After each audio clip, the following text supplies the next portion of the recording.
your focus is not understood.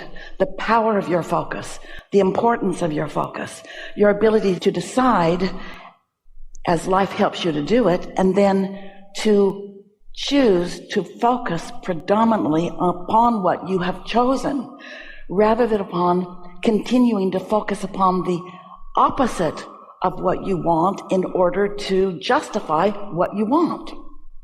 That's what messes most humans up.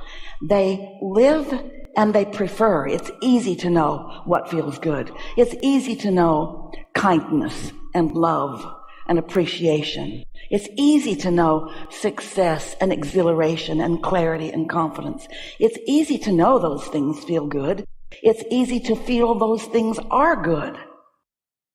But so often, on your way to choosing, concluding, deciding, you spend a lot of time justifying to others simply because they are choosing differently, as if there weren't plenty of opportunities for plenty of choices to be made.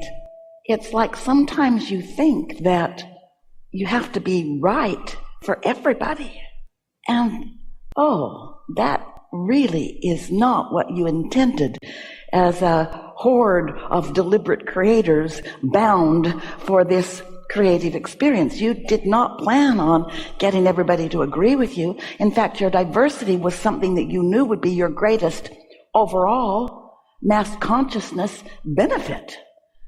All these choices, all this balance, all this opportunity.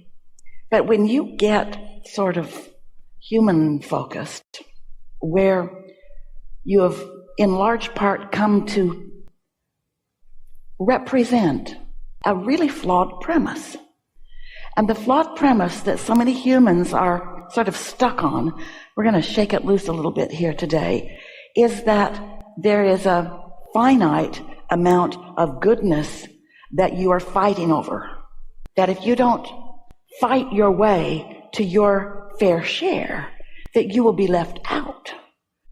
And what's so confounding to you who continue to try that is that you can't fight your way to the things that you want, because the fighting is the pushing against what you don't want, and you can't get to what you want by pushing against what you don't want. And we know that's a brain twister, because it has been such a human plan for so long. Well, we'll just get rid of what we don't want.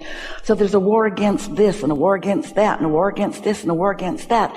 And all of those things are becoming more and more and more, because a war against something means focus upon it, and focus upon it means momentum about it, and momentum about it means more attraction of it.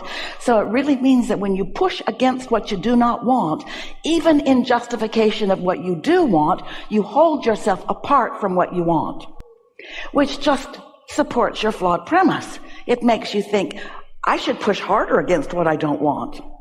What I don't want is winning. It never will. It isn't, and it never will.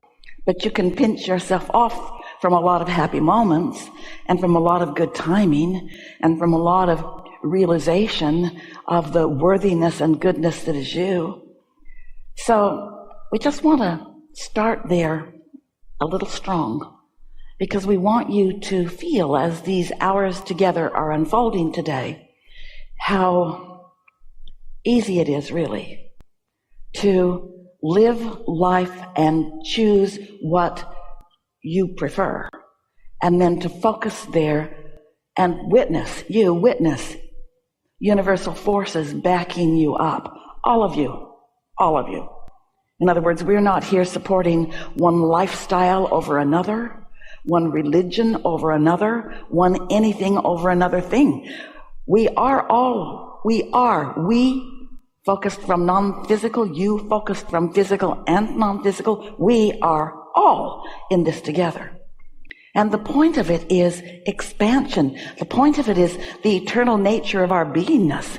We will not any of us, cease to be. You're not ever going to get it done. You're not ever going to cease to be lively, aware, consciousness. You always are that. The point of it is to be joyful in the being of that, you see. And so, is struggle necessary? In the way that contrast is helpful, you could say. But if we were standing in your physical shoes, we would become more deliberate pointers at what we desire, more consistent pointers at what we want. And we would focus a lot less by virtue of what we're focusing a lot more on. Hear that? You can't focus in two directions at once. I want it, but I want it, but I want it, but I'd like more money, but no one in my family's ever had any money. That's pointing over there and then pointing over there. And when you point over there, you're not pointing over there. And when you are pointing over there, you're not pointing over there. But when you're pointing over there, you're not pointing over there. Pretty obvious, isn't it? So what waters down what you want is your conversation about not having it yet. And so we could say to you in a very blunt, bold, loud statement, that what is slowing you from a future that you desire is a present that you're complaining about. Because whether you're focused past, present, or future, you're focused and your point of attraction is about what you're focused on. And so we get it. If you don't feel good, you don't feel good. We get it. We don't deny that. We don't even think that you should get over that. That's not what we mean at all. We're just saying that the law of attraction is responding to your vibration, and how you feel is about your point of attraction. So if you are afraid, your point of attraction is not letting in the solutions that you want. If you feel taken advantage of, or like you don't have enough money, that feeling of not enoughness that is based upon what you're focused upon about something that may be factual and true right now, keeps you from being in the right place at the right time and rendezvousing with the right experience, even the right idea, to fulfill the things that you want. You are the chooser of your experience. We just want you to understand that you're choosing through your focus, not through your words.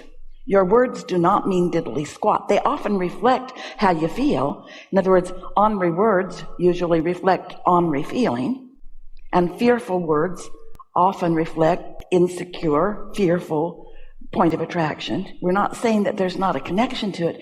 We're just saying if you will stop relying on your words and instead pay attention to how you feel, you'll always know where you are in relationship to whether you're letting in what you're asking for or whether you're currently holding yourself apart from what you're asking for. And when you get it, that you are always that defining, deciding factor. You are always the only one that is letting it in or not letting it in, whether it's wanted or unwanted. It feels to you often that someone else is responsible for what's happening to you because you think a lot about them, but it's your thoughts about them that are causing your vibration to not sync up with the abundance and the clarity that you seek. And so what we're really talking about here is thinking on purpose, thinking in order to feel. Now, we're going to briefly explain why you feel what you feel. You have an inner being. It was the whole of you before you came into this body. Non-physical consciousness, pure positive energy, God force, love. That's who you eternally are. And from that perspective, you chose a personality into this body. You chose a part of that consciousness to focus here with others. Leading edge creators. Taking thought beyond what it's been before, expanding the universe through your willingness to participate in a leading edge environment. How good is that? We all thank you for that. So here you are, actually two perspectives. The non-physical you, who's always focused with you, and the physical you. Here you are, banging around with other people, having experiences, fighting with them, loving with them. In other words, all kinds of variety of experience. Here you are as a physical being, but not without the complete awareness and participation of your inner being, of your source energy being, who is always love. always giving someone the benefit of the doubt, always knowing the value of diversity, always knowing that you are powerful and worthy beings. So when you find something to fuss and worry about, and you focus on it for a little while, you can get yourself feeling pretty bad because you are pinching yourself off is not exactly the way to explain it. How to explain it?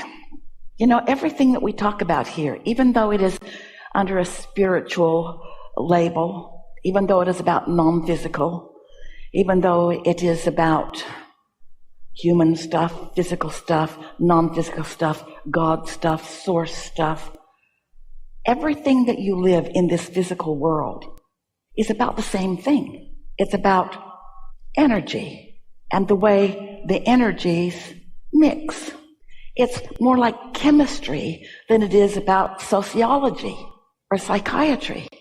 Sociology takes you into a counselor's chair, therapist's chair, somebody's chair,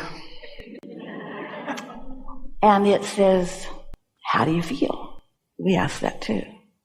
What's on your mind? We want to know that too. But we want you to go to the science of it. We want you to understand why the chemistry of your body produces for you what you call negative emotion or fear, or why the chemistry of your body produces something for you that you would call love or appreciation or exhilaration. In other words, what's going on?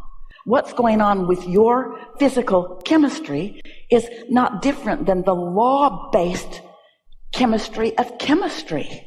Everything has reason, and once you understand what you can mix with what and what mixes well and what the results of what you mix will give you, then you've got control of the chemistry of your deliberate creation. But until then, you are just flying blind, so to speak, and making lots of decisions based upon flawed premises. But we want to show you how you can show yourself moment by moment how to make the choices that best align with who you are coming in from source and who you've become since you've been here. When you turn on the television and you watch something and you find yourself confused or upset or enraged, the chemistry of your body is showing you the chemistry of your point of attraction.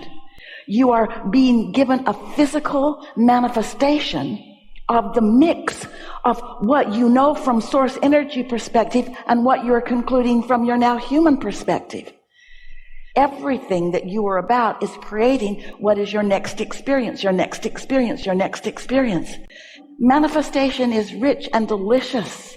It's so delicious to intend something and then to accomplish it or to receive it or to let it in. And it is equally undelicious to have something that you want linger out there seemingly forever, not feeling the satisfaction of closing that gap.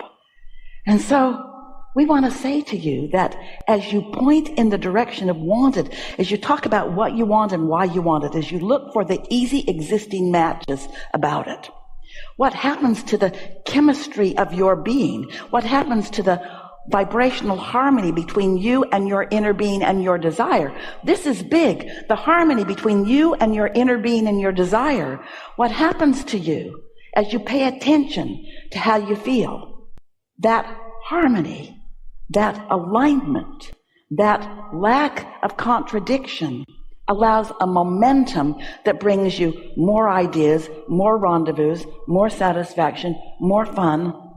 The loop's still open, the loop's still open, the loop's still open, the loop's still open, the loop's still open, the loop's still open, the loop's still open. In fact, the loop is getting richer and more beautiful, and there's more facets to it that are delighting me, and then bam, manifestation comes, and things you didn't even realize you were asking for are all woven in to this manifestation that comes. Closing of the loop is not our point. Odd, because it was a long story. The closing of the loop is not this story. It's that there's another open loop, another one opening, another one opening, another one opening, another one opening.